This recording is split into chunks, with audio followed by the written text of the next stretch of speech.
Amen. Je veux juste compléter l'exhortation du frère Jean-Paul à propos de Noé. Il a touché des sujets à propos de Noé que ça m'a interpellé parce que cet enseignement, je l'avais déjà donné à l'époque quand on priait la petite cellule qu'on avait, la servante Irène, des familles à Grigny. Et ça m'a encore rappelé ça m'a encore boosté d'aller plus en profondeur parce qu'avec l'expérience qu'on a aujourd'hui, ça nous permet d'aller encore plus loin de ce qu'on avait avant. Donc, en parlant de ça, ça m'a touché de prendre Genèse 6 au verset 8.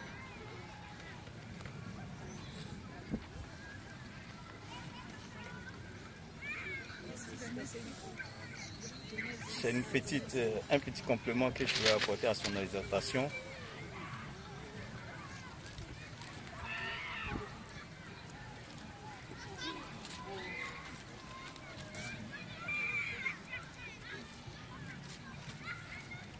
J'ai lu, la parole dit, mais Noé trouva grâce aux yeux de l'Éternel. Noé trouva grâce aux yeux de l'Éternel. Pourtant, trouver grâce aux yeux de l'Éternel, nous savons que pour quelqu'un qui ne marche pas selon la parole, ne peut jamais avoir la grâce aux yeux de l'Éternel. C'est parce que Noé marchait avec Dieu qu'il a eu cette grâce-là. Et ce n'est pas n'importe quelle grâce, ce n'est pas la grâce que le monde donne, mais c'est la grâce que Dieu donne. Et Dieu lui a donné cette grâce-là. Et encore plus loin, il dit, voici la prospérité de Noé. Ça, c'est une parenthèse. Mais Noé était un homme juste et intègre. C'est ce que les frères étaient en train d'essayer de nous rappeler ici, que nous sommes dans ce monde, mais nous ne devons pas appartenir à ce monde. Si nous ne pouvons pas être justes et intègres, nous ne pouvons jamais avoir cette grâce que Noé a pu avoir. Pourtant, quand Dieu donnait cette grâce à Noé, c'est parce qu'il savait que le monde était corrompu. Comme le frère vient de le dire. Comme le frère vient de l'enseigner tout à l'heure. Pour celui qui va comploter avec les hommes de ce monde plutôt que de respecter les conditions que son maître ou les choses que son maître doit avoir. Mais il préfère comploter avec les hommes de ce monde. Et là, la corruption qui était dans ce monde-là, si Noé n'était pas juste, il serait aussi un homme corrompu. S'il n'était pas un homme intègre, il n'aurait pas eu cette grâce-là aux yeux de Dieu. Et pourtant, cette même terre, ce même siècle-là était corrompu. Et aussi, il y avait la violence en abondance. Ce qui n'est pas différent du siècle présent dans lequel nous, on vit aujourd'hui. Le siècle présent dans lequel on vit, nous voyons tout ce qui se passe dans ce monde-là. Tout ce qui se passe dans ce monde. Regardez un peu ce qui se passe en Palestine, en Israël et autres. Tous ces pays-là, ce n'est que des massacres tous les jours. Mais qui est à la base de tous ces massacres? Si vous demandez à ceux qui sont là-bas, ils vous diront la vérité. Mais qu'est-ce que les médias essaient de nous faire comprendre? On veut instaurer une démocratie. Est-ce que pour instaurer une démocratie dans un pays, il faut aller massacrer les gens pour ça? Est-ce que les gens sont obligés d'accepter ta démocratie? Si les gens ont leur foi en Dieu, ils accepteront la démocratie de Dieu, mais non pas la démocratie des hommes. Et là, aujourd'hui, je touche le côté de Noé dont le frère avait parlé. Parce que cette arche dont Dieu avait demandé à Noé de construire, il l'a construit pourquoi? D'abord comment? Avec la foi. C'est sa foi qui a permis qu'il construise cela. Parce que s'il n'avait pas cette foi-là, pour construire dans un endroit où il n'y a même pas la mer, ni la lagune, auprès de là où il a construit, il ne serait pas en train de construire là. Parce qu'il allait se poser des milliers de questions. Mais si je construis là, comment est-ce que je vais être transporté pour amener peut-être à des milliers de kilomètres au bord de la mer? Mais sa foi l'a conduit à respecter tout ce que Dieu lui avait donné. D'abord, être juste et intègre, c'est parce que, quelque part, sa foi est tellement forte qu'il a respecté mot par mot ce que le Seigneur lui avait mis à cœur. Dieu savait qu'en lui disant de construire là où il était, il n'y avait pas la mer à côté. Mais en le faisant, imaginons un peu que nous, dans ce parc-là, on est dit tout de suite là de commencer à construire un bateau. Mais tout de suite, les gens vont se poser, la question qu'on va se poser, est-ce qu'il y a de l'eau à côté même pour faire passer le bateau? Et quand nous, avec la foi, parce que nous sommes enfants de Dieu, et que nous avons une foi qui est ferme, nous savons qu'on a l'assurance que Dieu, s'il nous dit de construire cette hache-là ici dans ce parc, c'est qu'il va créer les moyens pour que le bateau puisse partir. Alors, ceux qui sont autour de nous, qui ne sont pas enfants de Dieu, qu'est-ce qu'ils vont dire? Ils vont nous traiter des gens qui sont fous. Est-ce qu'on s'imagine un seul instant que ces gens-là, puisque déjà la terre qui était corrompue, vous savez, est-ce que ces gens-là ne se sont pas moqués de Noé? C'est pour dire quelque part que quand tu commences à avoir la foi en Dieu et que tu es sûr de toi que cette foi-là, c'est avec Dieu ou rien, il y a toujours des gens de deuxième catégorie, c'est-à-dire des gens du monde qui vont venir toujours te perturber, ça c'est clair. Ce sont ceux qui vont se moquer de toi. Ce sont ceux qui vont te traiter de fou. Ce sont ceux qui vont te traiter de malade. Pourquoi? Parce que tu es en train de construire une hache dans un coin où il n'y a même pas de l'eau à 2 km de toi. Donc quelque part, quand on commence à avoir la foi, il y a ces personnes-là, deuxième catégorie, qui vont se moquer de toi. Mais mon frère, ma soeur, ne les regarde pas. Continue d'avancer avec ta foi. Continue d'aller de l'avant avec la foi. Parce que si Dieu te dit de construire même dans le désert un bateau, c'est parce qu'il va te créer les moyens de pouvoir faire passer ce bateau-là. Toi ne pose pas la question, mais pourquoi le comment ça ne te regarde pas? Mais fais ce qu'il te demande. Il y a des gens qui cherchent à te décourager même dans ta foi parce qu'ils savent qu'ils se sont même moqués de toi. Ils t'ont même insulté. Mais tu es toujours en train de construire ce que Dieu t'a dit de faire. Mais ça ne les a pas suffi de se moquer de toi. Ils vont chercher à te décourager, mon frère. Mais ne rentre pas dans le découragement. C'est toujours les mêmes personnes de deuxième catégorie, ça. Il y a aussi les enfants de Noé. S'ils n'étaient pas obéissants à leur papa, ils seraient dans la classe de la deuxième catégorie parce qu'ils n'allaient pas monter aussi dans la hache au moment du déluge. Mais c'est parce qu'ils ont obéi, ils ont respecté tout ce que leur père leur a demandé de faire. C'est pourquoi ils ont été eux aussi sauvés. Il y a ces personnes-là qui t'insultent parce que tu as la foi en Dieu. Parce que tu crois en Dieu. Même dans nos familles, on a des personnes proches comme ça. Ils ne t'aiment pas parce que tu aimes trop le Seigneur. Il y en a même, quand même ils n'arrivent même plus à te dire quelque chose, ils te disent, c'est fou d'enfant de Dieu là. Mais dis-lui que Dieu te bénisse. Parce qu'il est en train de te bénir en croyant qu'il est en train de t'insulter. Il est en train de te bénir en croyant qu'il est en train de te décourager. Mais ce ne sont pas ces paroles qui peuvent ébranler ta foi. Non. C'est pourquoi quelque part, ces personnes-là, bénis-les partout où tu seras. Parce que partout où tu rentreras, en tant qu'enfant de Dieu, tu rencontreras tous les jours ces personnes-là sur ton chemin. Sinon, tu n'es pas un enfant de Dieu. Parce que qu'est-ce qui va te mettre à l'épreuve? Il faut forcément des gens comme ça sur ton chemin. Mais ne laisse pas ces personnes prendre le dessus sur toi. Parce que tu sais que ton Dieu que tu sais, ton Dieu en qui tu as toute ta foi, tu sais que celui-là, il a toujours le dessus, il a toujours pris le dessus devant tous tes ennemis. Donc, quelles que soient les insultes, quelle que soit la moquerie, quel que soit le traitement qu'ils vont t'infliger, regarde toujours que Dieu est toujours là. Et c'est ce que Noé a fait. C'était juste pour compléter ce que le frère avait dit. Amen. Amen. Amen. Je vais nous faire juste un résumé de ce que je pense. Juste un petit résumé. Je rends grâce à Dieu déjà parce qu'il nous a conduits. On a bien voyagé, on a déposé les enfants et nous sommes revenus. Vous voyez un peu comment la voie descend. On est parti de la voie de Jean-Paul. On a rejoint celle du frère Dachel, celle du frère Franck et la mienne est la plus faible.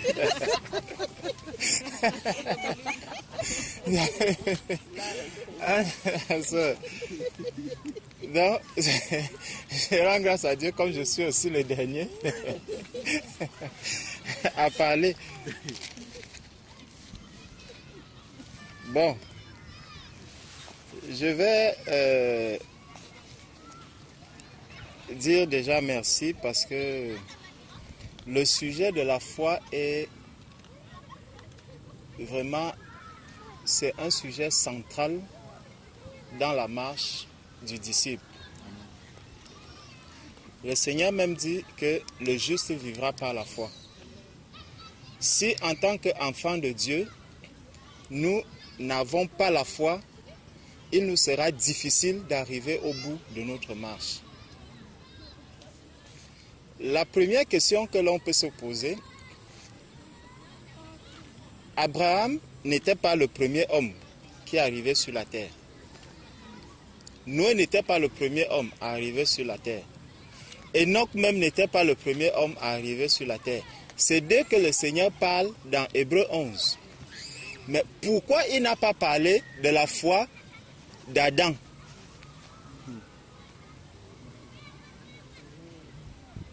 Hein, bien-aimé? Pourquoi le Seigneur ne nous parle pas de la foi d'Adam? Parce qu'il avait échoué déjà, parce que s'il avait la foi, il n'aurait pas mangé le fruit que la femme lui avait donné pour chercher à ouvrir ses yeux. Bon, lorsque Abraham avait dit que Ève était sa sœur, est-ce que Abraham était dans l'obéissance en ce moment-là? Non. Vous voyez? Il a menti. Voilà. Il a menti. Il avait menti pour sauver sa vie. Voilà. Bon, lorsque Ève aussi était allée prendre le fruit, c'était aussi par curiosité, pour savoir ce qui était là-dedans. Donc, c'est le péché toujours. Le péché. Vous voyez? Mais pourquoi est-ce que Dieu ne nous parle pas de la foi d'Adam? Quand nous regardons un peu, il y a quelque chose qui a attiré mon attention quand le frère Jean-Paul était en train de parler de la foi. Je regardais encore quand on nous parle de la foi dans Romains 10 au verset 17. Dans Romains 10 verset 17, il est écrit, ainsi la foi fait quoi? La foi vient. Non, arrêtons-nous d'abord au verbe. La foi vient. Si je dis, sœur Irène, viens, qu'est-ce que tu vas faire? Tu vas te lever, tu vas te déplacer pour venir. Tu vois? Donc, la foi vient. Ça veut dire que Abraham aussi, sa foi a fait quoi? Sa foi est venue. Je ne sais pas si on voit. La foi vient. Donc, la foi d'Abraham est venue. Ce n'est pas Abraham qui est parti vers la foi. La foi est venue. La foi vient. Mais elle vient de quoi? Elle vient de ce qu'on entend. Vous voyez? La foi vient de ce qu'on entend. Voilà déjà pourquoi, lorsque tu vas entendre de mauvaises choses, c'est de mauvaises choses aussi qui viendront vers toi. Si tu écoutes des faux enseignements, c'est des faux enseignements qui viendront à toi. Et tu mettras ta foi, la foi que tu vas manifester, ça sera la foi dans ces faux enseignements. La foi vient, elle vient de quelque chose. Tout ce que nous faisons, c'est parce qu'il y a une foi qui est venue de ce que j'ai entendu. J'entends que dans ma famille, les gens sont des sorciers, les gens qui vont à la lune, ils font ceci, ils font cela, et je les vois, ils continuent de vivre. comme à force d'entendre ces choses, moi aussi je vais faire quoi? Je mettrai ma foi là-dedans parce que je vois ces personnes peut-être prospérer sur la terre. Je vais aussi dire, moi aussi, c'est quand même ancestral. Depuis les ancêtres, nos ancêtres ont toujours fait cela. Ils ont marché. C'est quelque chose que j'ai toujours entendu. Je mets ma foi dedans. Moi aussi, je m'engage dans cette voie. La foi vient de ce qu'on entend. Maintenant, regardons donc, nous en tant qu'enfants de Dieu, ce que nous entendons, c'est quoi? C'est la parole de Dieu. C'est pour ça qu'il dit ici, la foi vient de ce qu'on entend et ce qu'on entend vient de la parole de Christ. Donc, la foi des enfants de Dieu vient du fait que nous entendons la parole de Christ. Nous entendons la parole de notre Père. Allons donc voir comment est-ce que la foi d'Abraham est venue. Nous allons prendre juste le cas d'Abraham. Hein? Vous irez regarder tous les autres cas, comme je sais qu'il se fait déjà un peu tard. Le soleil. Hein? Bon.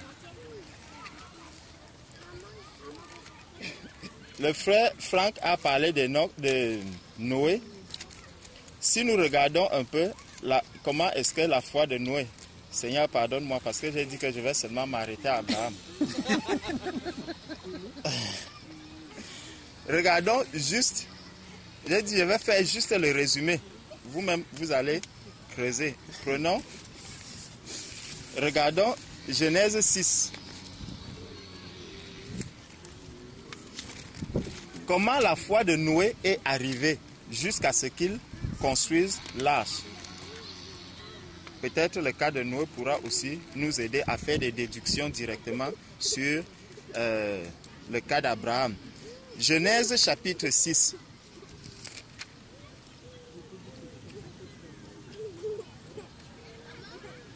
Nous dit au verset, bon, commençons au verset, commençons déjà à Genèse chapitre 5. Genèse chapitre 5, verset 28. Le mec âgé de 182 ans engendra un fils. Il donna le nom de Noé en disant, celui-ci consolera de nos, celui-ci nous consolera de nos fatigues et du travail pénible de nos mains provenant de cette terre que l'Éternel a maudite. Regardez, juste à la naissance de Noé, ce qui est en train de se dire. Donc Noé étant encore un bébé, ses oreilles avaient déjà entendu quelque chose. Noé était totalement dans l'inconscience. Il était inconscient, c'était un bébé. Il y a des paroles qui sont venues, des pensées même qui venaient du cœur de ceux qui l'ont mis au monde. Et il dit, lui donna le nom de Noé en disant, donc c'est sorti de sa bouche, il disait, celui-ci nous consolera de nos fatigues et du travail pénible de nos mains.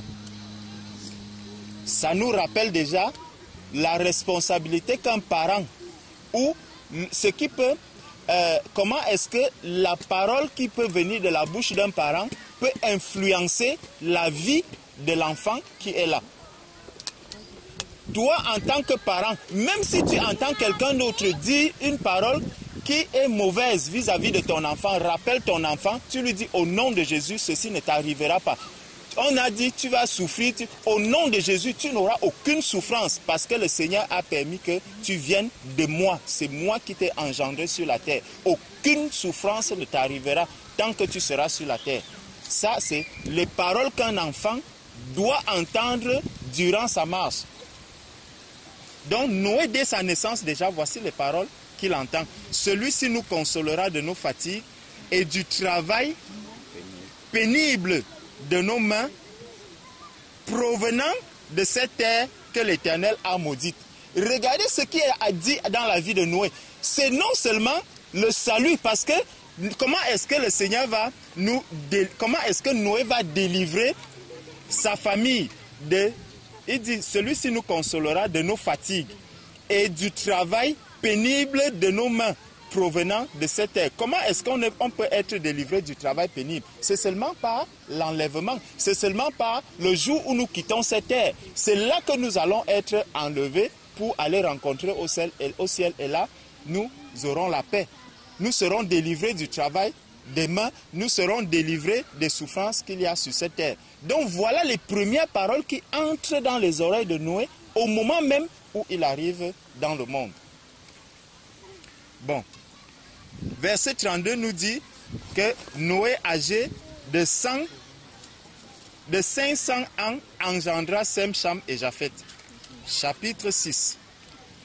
Il y a quelque chose, donc la corruption va entrer dans le monde. La corruption entre dans le monde. On va vite. Allons donc au verset 8. Le verset 8 nous dit, mais Noé trouva grâce aux yeux de l'Éternel. Voici la postérité de Noé. Noé était un homme juste et intègre dans son temps. Noé marchait avec Dieu. Noé engendra 3 fils, Sem, Cham et Japheth. La terre était corrompue devant Dieu. La terre était pleine de violence. Dieu regarda la terre et voici, elle était corrompue. Car toute chair avait corrompu sa voix sur la terre. Alors Dieu dit, Noé va entendre. La foi vient. La foi vient. Elle vient de quoi? Elle vient de ce qu'on entend. Donc, voici comment la foi de Noé commence à venir. Elle vient déjà dès sa naissance où ses parents lui disent déjà des paroles lui parlant du salut des hommes, parce que par la suite, Noé, il y aura le déluge et les hommes vont être sauvés toujours à travers du travail que Noé aura accompli. La foi vient. Alors, Dieu dit à Noé, la fin de toute chair est arrêtée par devers moi. Donc, Noé entend maintenant, il a entendu la parole de ses parents depuis sa naissance. Maintenant, il entend la parole de Dieu. Dieu lui dit que la fin de toute chair est arrêtée par devers moi, car ils ont rempli la terre de violence. Voici, je vais les détruire avec la terre. Donc, l'Église aussi, l'Église qui a trouvé grâce aux yeux de l'Éternel, l'Église sait qu'il y aura la fin. Vous pouvez lire dans 1 Thessaloniciens 5, où le Seigneur dit qu'il ne faudrait pas que ce temps vous surprenne. Bon. Si vous voulez qu'on marche, Bon. Donc, en tout cas, personne dans l'église ne peut ignorer qu'il y a le retour du Seigneur. Donc voilà le résumé. Le retour du Seigneur viendra. Si quelqu'un veut l'ignorer, qu'il l'ignore. Mais moi, je ne l'ignore pas. Donc préparons-nous. Voilà Amen. Le résumé. Donc, Noé a entendu la foi de Noé. Est venu de quoi? Est venu des paroles qu'il a entendues. Des paroles qui lui parlaient de ce que Dieu avait prévu. De ce que Dieu a prévu faire sur la terre. Voilà comment la foi de Noé était en train de venir. Et cette foi a maintenant amené Noé, puisque Noé était déjà conscient du fait que la fin de toute chose est proche et que cette terre devait être détruite. Donc Noé a pris conscience de ce qu'il avait entendu. Parce que la parole de Dieu peut bien venir. Mais si tu ne prends pas cette parole-là au sérieux, elle ne produira pas un quelconque effet. La foi, elle n'aura pas trouvé, elle ne trouvera pas un terrain pour qu'elle s'enracine. Donc, la foi, elle vient. Cette foi-là, elle se construit en faisant quoi?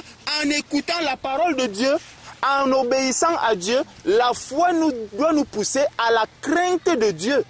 Parce que Noé avait la crainte de Dieu, parce que Noé savait que Dieu était sérieux quand il parle. Quand Dieu parle, il accomplit ce qu'il dit qu'il va accomplir. C'est pour ça que Noé, ayant entendu tout ce que le Père lui avait déjà dit, ayant reçu ce message de Dieu, Noé va le prendre au sérieux. En tant qu'enfant de Dieu, prenons la parole de Dieu au sérieux.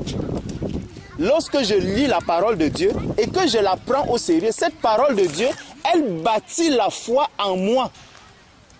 La parole de Dieu, elle vient faire un travail à l'intérieur de moi. C'est pour ça que quand le Seigneur nous parle des fruits,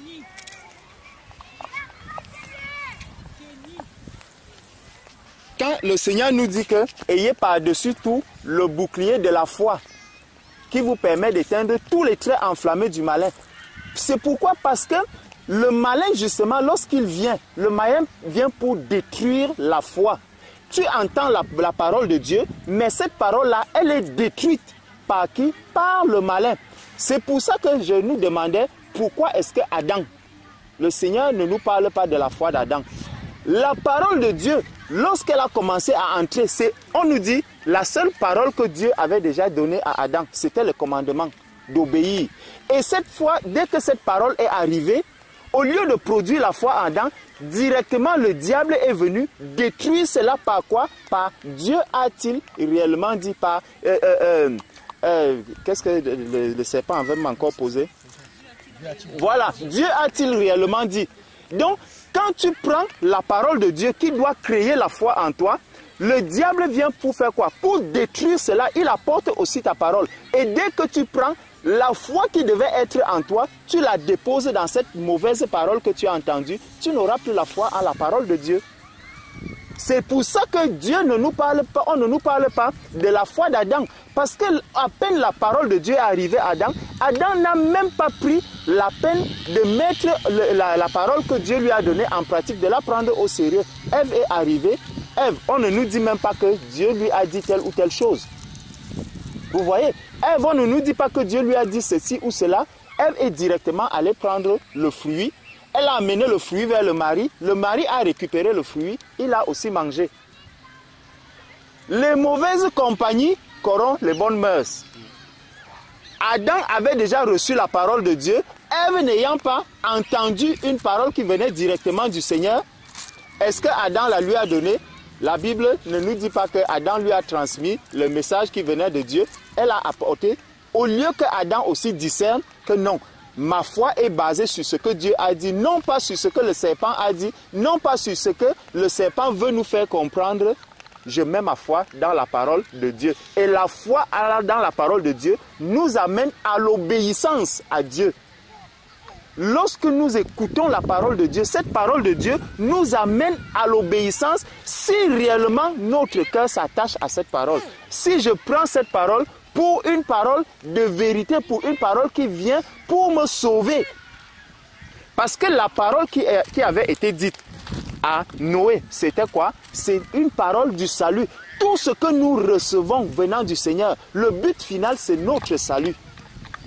C'est le salut de l'être humain. Quand le Seigneur nous parle de la foi de Noé, le but final de Noé, c'était quoi? C'était que tout le monde qui était dans la corruption, ceux qui allaient accepter, puissent rentrer dans l'âge et qu'ils soient sauvés. Donc lorsque nous recevons une parole qui vient du Seigneur, nous devons savoir que cette parole, elle vient pour notre salut. C'est d'abord ça.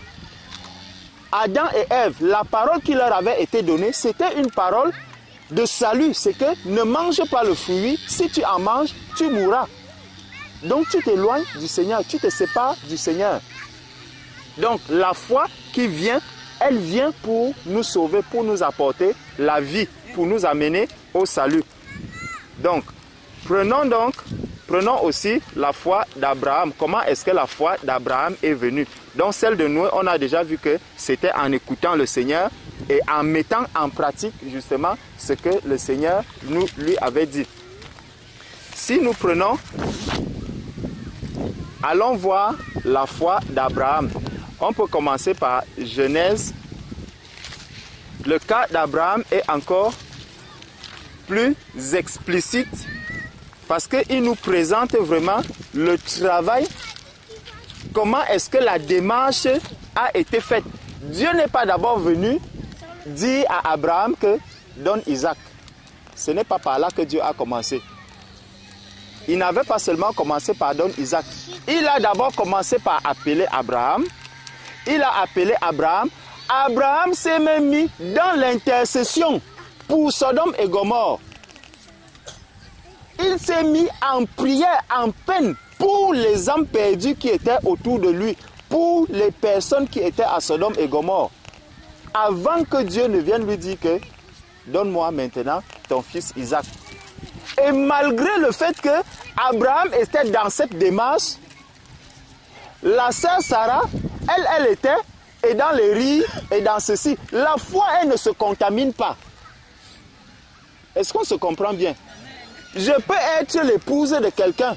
Toi, tu n'as pas la foi, mais moi, je dois avoir la foi. Ce n'est pas parce que mon épouse n'a pas la foi que moi aussi, je dois dire, ah, comme mon épouse n'a pas la foi, moi aussi, je n'ai pas la foi. Non. Ce n'est pas parce que mon frère X n'a pas la foi que moi aussi, je dois dire, ah, comme lui ne croit pas que ceci peut arriver, moi aussi, je crois que cela ne peut pas arriver. Non. Abraham avait la foi à ce que le Seigneur disait. Mais Ève, sa foi n'était pas ferme dans ce que le Seigneur disait. Et tout ça pourquoi? Parce que lorsque le Seigneur venait, le Seigneur parlait à qui? À Abraham. C'est à Abraham que le Seigneur parlait. Abraham, c'est lui qui écoutait la parole de Dieu, c'est lui qui écoutait la voix de Dieu. La foi vient de ce qu'on entend.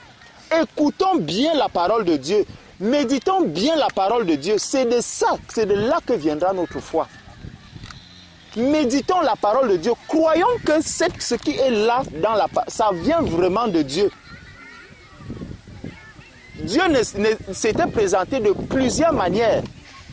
Il est même venu à se présenter à Abraham sous la forme de 3 personnes. Mais jusque-là, Abraham a cru quand même à cette parole. On te présente un livre comme celui-ci. On te dit, voici ce que Dieu dit. Mon frère, reçois, voici ce que Dieu dit. Tu te dis, ah, c'est un livre qu'on achète à la librairie.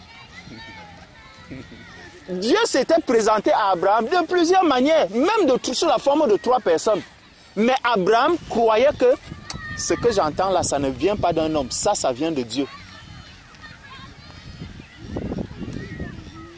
Pourquoi on nous a dit, Noé a trouvé grâce aux yeux de l'Éternel? Est-ce que tu as trouvé grâce aux yeux de l'Éternel? C'est ça la première question. Est-ce que j'ai trouvé grâce aux yeux de l'Éternel? Si j'ai trouvé grâce aux yeux de l'Éternel, le reste va suivre. Dieu prend soin de moi dès le moment où je sais, j'ai la conviction dans mon cœur que j'ai trouvé grâce aux yeux de l'Éternel. Le reste va s'en suivre. Même si c'est un livre comme celui-ci, on me prend, on me le donne. Je vais dire, hey, le livre-ci, ce n'est pas un livre comme tous les autres. Je le mets déjà à part. Il n'y a aucun livre que j'ai déjà fouillé comme celui-ci. Et je n'ai pas cru en Dieu depuis ma naissance. Mais de tous les livres que j'ai déjà eu à tenir dans ma main, regardez seulement la forme de mon livre. Il est tellement écrit. Et chaque jour, aujourd'hui encore, je prends le souligneur pour souligner encore les versets. C'est comme si c'est aujourd'hui que je vois ces versets.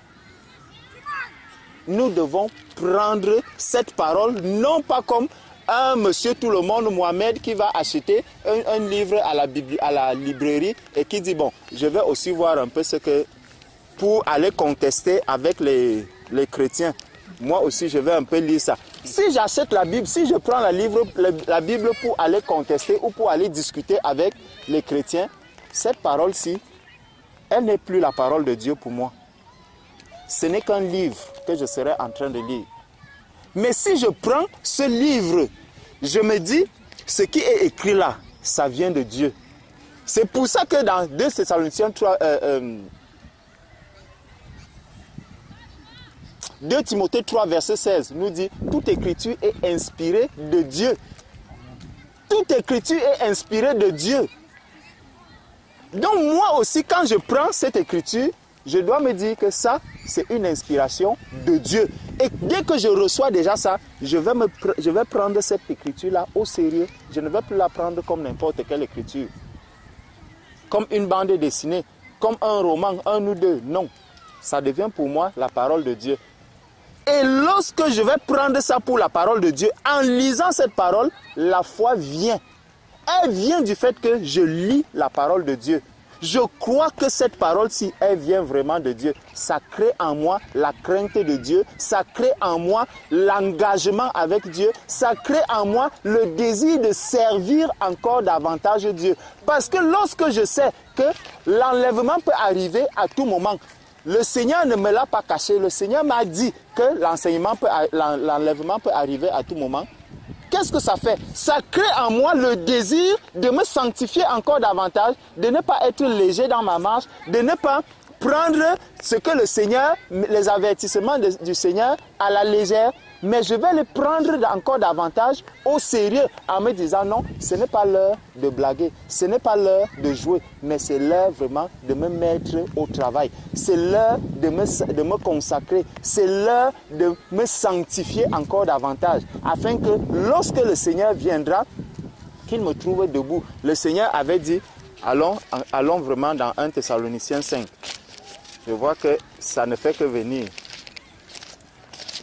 Pourtant, j'ai dit que je vais juste faire le résumé.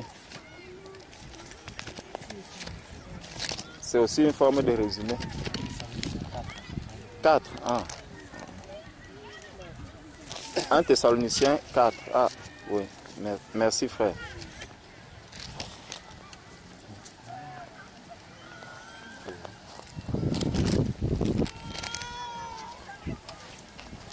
« 1 Thessaloniciens 4. Au reste, frères, puisque vous avez appris de nous comment vous devez vous conduire et plaire à Dieu, et que c'est là ce que vous faites, nous vous prions et nous vous conjurons au nom du Seigneur Jésus de marcher à cet égard de progrès en progrès. Vous savez en effet quel précepte nous vous avons donné de la part du Seigneur Jésus. Ce que Dieu veut, c'est votre sanctification, c'est que vous vous absteniez. Non. Allons au verset 13. C'est au verset 13 que... Nous ne voulons pas, frères, que vous soyez dans l'ignorance au sujet de ceux qui dorment, afin que vous ne vous affligiez pas comme les autres qui n'ont point d'espérance. Comme ceux qui n'ont pas trouvé grâce aux yeux du Seigneur. Ceux qui ont l'espérance, c'est ceux qui ont trouvé grâce aux yeux de l'Éternel. Donc si tu as trouvé grâce aux yeux de l'Éternel, tu as cette espérance-là que si Jésus-Christ vient et que tu te sanctifies. Regardons bien ce qu'il dit déjà au verset 3. Ce que Dieu veut, c'est votre sanctification. C'est que vous vous absteniez de l'impudicité. C'est notre sanctification, c'est ce que Dieu attend de nous. Donc en écoutant que le Seigneur veut que je me sanctifie, cette parole doit avoir un écho à l'intérieur de moi. Verset 14. Car si nous croyons que Jésus est mort et qu'il est ressuscité, croyons aussi que Dieu ramènera par Jésus et avec lui ceux qui sont morts. Voici en effet ce que nous vous déclarons d'après la parole du Seigneur. Nous les vivants, restés pour l'avènement du Seigneur, nous ne dévancerons pas ceux qui sont morts, car le Seigneur lui-même a un signal donné à la voix d'un archange et au son de la trompette de Dieu, descendra du ciel et les morts en Christ ressusciteront premièrement. Ensuite, nous les vivants qui restons, nous les vivants qui serons restés, nous serons tous ensemble enlevés avec eux sur des nuées et à la rencontre du Seigneur dans les airs. Et ainsi, nous serons toujours avec le Seigneur. Consolez-vous donc les uns les autres pour ces paroles. Donc lorsque j'entends cette parole, c'est une promesse que le Seigneur m'a faite. Et il me dit que ça va se passer. Exactement ce qu'il avait dit à Noé. Et on nous parle de la foi de Noé. La foi de Noé est venue de ce qu'il entendait que le Seigneur allait détruire la terre. La foi de Noé venait du fait qu'il a entendu que c'est lui qui devait amener la consolation aux hommes à l'arrêt du travail pénible et des souffrances de cette terre. Noé, cette parole a eu un écho dans le cœur de Noé. Et Noé, lorsque la parole du Seigneur vient pour demander à Noé de bâtir l'arche, Noé ne va plus hésiter, mais il va se lancer dans ce travail. Parce que la foi est venue de ce qu'il a entendu. Lorsque j'entends cette parole où Dieu me dit qu'il y a l'enlèvement bientôt, que les morts en Christ ressusciteront et ceux qui sont sur la terre seront enlevés, cette parole aussi doit entrer en moi et créer en moi le désir de bâtir l'arche, le désir de bâtir l'arche pour que ceux qui sont aussi autour de moi puissent être sauvés. est-ce que je suis en train de bâtir l'arche? Est-ce que chacun de nous est en train de bâtir l'arche? Noé était en train de le bâtir. Noé a bâti son arche.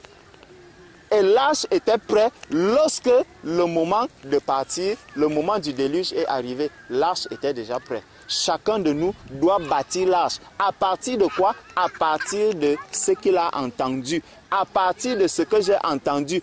Non pas de ce qu'il a vu, parce que tout ce que Dieu disait à Noé, Noé n'avait pas besoin de voir ces choses. Quand Noé arrive sur la terre et qu'on lui dit, c'est toi qui va donner la paix au travail pénible que nous sommes. Noé n'était même pas conscient. Il n'avait encore rien vu. C'est juste ses oreilles, cela est tombé dans ses oreilles. De la même manière, lorsqu'il y a la corruption et que Dieu lui dit, je vais détruire, Dieu ne lui a pas dit, regarde comment je suis en train de détruire. Donc ce n'était pas par la vue. C'est ce qu'il a entendu. Ça a eu un écho en lui et ça a créé en lui la foi que je dois croire à ce que Dieu est en train de me dire. Donc, retournons dans Genèse.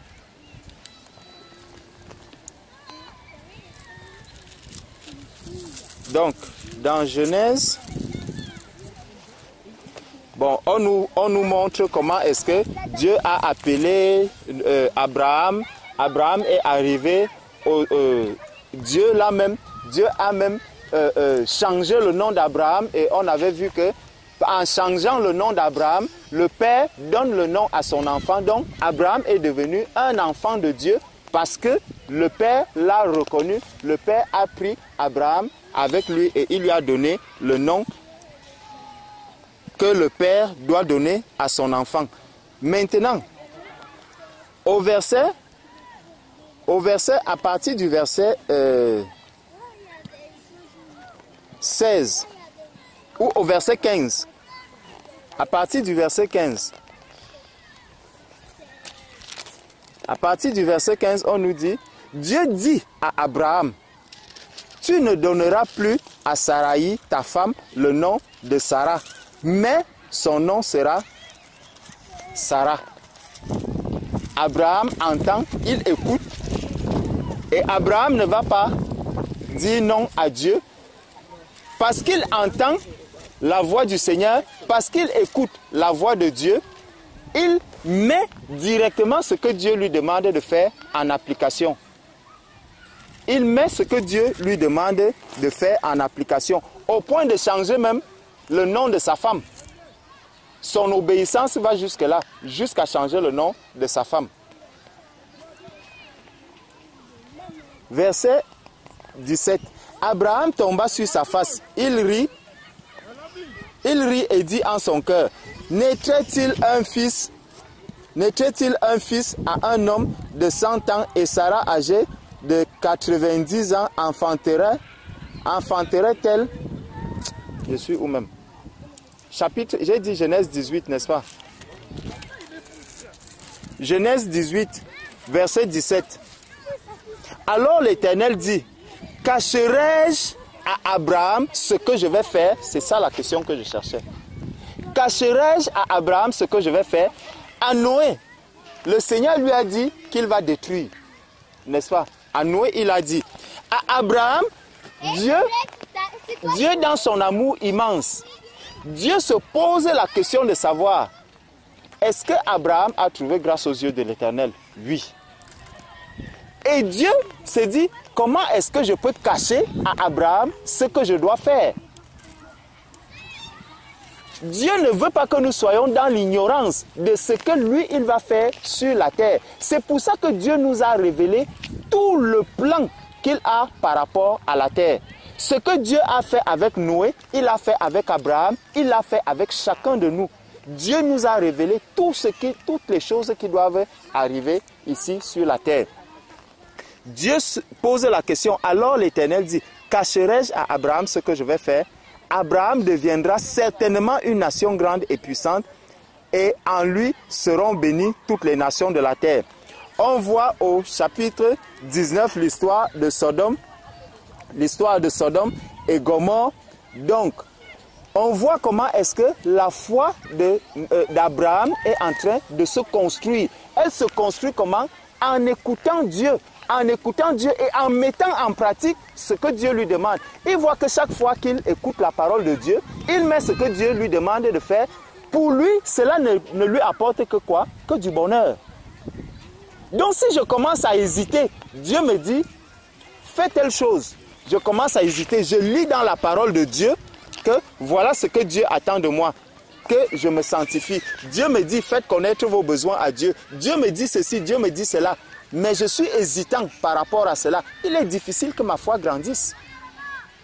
Il est difficile que j'ai la foi en Dieu. Parce que lorsque Dieu disait des choses à Abraham, Abraham les mettait en pratique. Et au fur et à mesure que tu mets ce que Dieu te demande de faire en pratique, tu vois comment Dieu se manifeste. Et là, ta foi se construit dans la parole de Dieu. Au fur et à mesure que Dieu va t'apporter les choses. C'est pour ça que, étant dans les petites choses, tu commences à être fidèle à Dieu. Dieu dit à Abraham, change le nom de Sarai. Abraham n'a pas dit, mais je l'ai quand même aimé parce qu'elle s'appelait Sarai. Quand aujourd'hui je vais commencer à dire Sarah, ça change quand même quelque chose. Parce que Sarai, ça a quand même une connotation, ça sonne quand même bien à l'oreille. Maintenant, je vais dire Sarah. Sarah, c'est court. C'est court et c'est moins juteux. C'est même brutal. Mais Abraham a accepté Sarah. Il dit que non, le Seigneur ne veut pas que je sois trop dans le sentiment. Sarai, non, Dieu veut enlever ce sentiment. Il dit, maintenant, tu vas dire Sarah. Sarah. Et Abraham a donné le nom Sarah. Il a vu que cela plaisait au Seigneur et il a commencé à avancer. Donc la foi au Seigneur, elle se construit, elle se bâtit. Et elle se bâtit en vivant la parole de Dieu. J'entends la parole de Dieu, je l'écoute, je dois mettre cette parole-là en pratique. Le Seigneur me dit, priez sans cesse. Il faut que je me mette à prier sans cesse. Et lorsque je vais prier sans cesse, je vais voir les résultats et je me réjouirai de ce que chaque fois que je suis en train de prier, je reçois le résultat de mes prières. Par contre, si je prie une seule fois par semaine, quand les autres viendront dire, ah, j'ai demandé ceci au Seigneur, le Seigneur a exaucé. J'ai demandé ceci au Seigneur, le Seigneur a exaucé. Toi, tu n'as adressé qu'une seule prière au Seigneur. Peut-être le résultat de ta prière arrive dans 5 ans.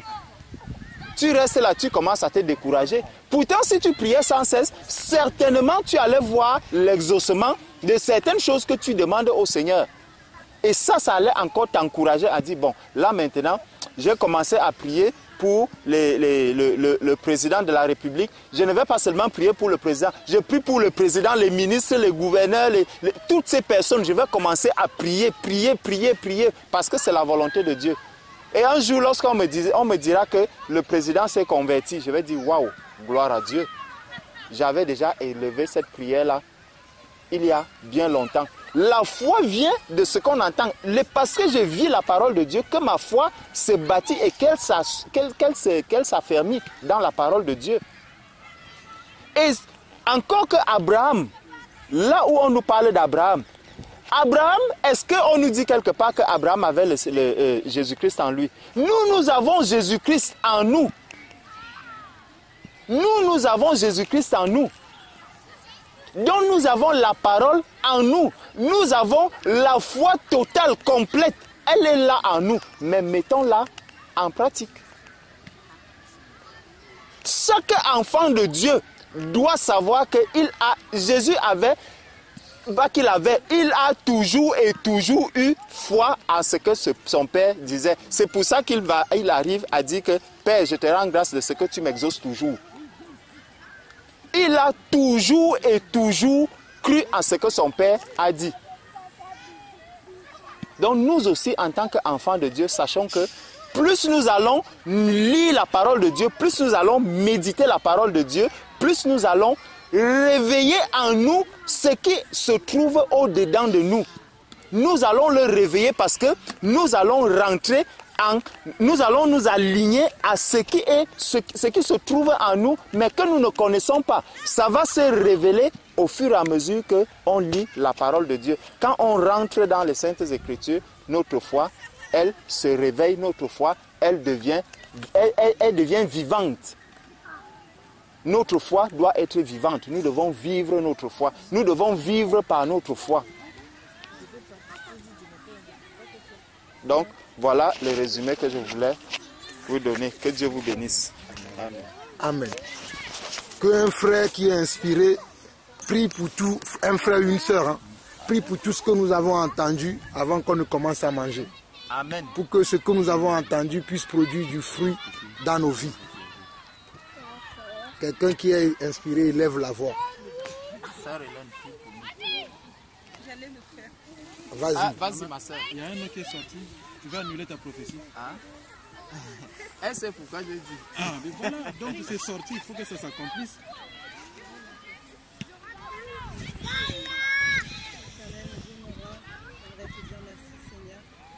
Merci pour tout l'enseignement d'aujourd'hui, pour tout ce que nous avons entendu aujourd'hui. Merci pour cette belle journée, Seigneur. Merci pour l'enseignement que nous avons fait au parc. Seigneur, j'ai la foi que plusieurs personnes ont entendu les louanges, Seigneur, que plusieurs personnes ont entendu Seigneur, et que j'ai l'assurance que bien on croit toi, Seigneur, peut-être par nos louanges, peut-être par nos adorations, peut-être par nos prières, Seigneur. Merci, Seigneur, pour cette belle journée. Merci pour l'enseignement d'aujourd'hui, Seigneur, sur la foi, Seigneur. La foi vient de ce que l'on entend, dans la parole de Dieu. Merci, Seigneur. Vraiment que cette foi-là vient de toi et qu'elle augmente dans nos cœurs et dans nos vies, Seigneur. Que nous n'hésitions pas, Seigneur, et que nous accomplissions ce qui est écrit dans ta parole, parce que la parole, c'est ta vérité. La vérité, la vie et le chemin. Merci, Seigneur, pour cet enseignement puissant, Seigneur, et que nous allons mettre en pratique. Au nom de Jésus. Amen. Il faut aussi lever la voix. Amen. Vas-y, ma soeur. Sœur Irène, j'ai dit, j'avais déjà à cœur de prier. Vas-y, ma soeur, prie. Éternel notre Dieu, nous te disons merci. Merci pour cette délicieuse nourriture que tu nous as donnée. Seigneur, tu vois encore nos défaillances parce que tu ne parles pas en vain. Seigneur, nous manquons encore de foi et notre foi est réellement théorique. Seigneur, lorsque tout va bien dans nos vies, nous disons que nous avons la foi. Mais devant les épreuves, Seigneur, nous trébuchons. Nous arrivons même, Seigneur, à murmurer et à manquer totalement de foi. Seigneur, certes que la foi vient de ce que l'on entend. Et pourtant, Seigneur, tu déverses à tout moment ta parole au milieu de nous. Seigneur, pardonne notre incrédulité, que tu touches nos cœurs, afin que cette parole produise réellement du fruit en nous et que nous puissions avoir la foi, nous puissions atteindre, Seigneur, cette foi, parce que Abraham était un homme fait de chair et de sang. Noé était un homme fait de chair et de sang. Ils ont développé leur foi parce qu'ils entendaient ce que toi tu leur disais et ils mettaient en pratique. Seigneur, aide-nous à mettre en pratique la parole que tu déverses au milieu de nous au travers de tes serviteurs. Parce que nous n'aurons pas d'excuses. Tu nous donnes énormément et tu vas nous réclamer aussi énormément. Seigneur, rends-nous sensibles, rends-nous capables, Seigneur, de produire du fruit au travers, Seigneur, la parole qui arrive en nous. Merci, Seigneur, pour ce que tu as encore dit aujourd'hui. Que cela ne se perde pas, Seigneur. Que nous soyons cette bonne terre, Seigneur, qui donne du fruit. Que demain matin, nous puissions, Seigneur, nous lever et témoigner que lorsque j'avais entendu la parole ce dimanche-là, le dimanche 14, ma vie a changé. J'ai commencé à avoir foi dans les promesses de Dieu. Je commençais à avoir foi devant les épreuves. Je résistais parce que je savais que ce que Dieu dit, il accomplit toujours. Gloire à toi, Seigneur. Merci pour tout. Au nom de notre Seigneur et Sauveur Jésus-Christ. Amen. Amen. Amen.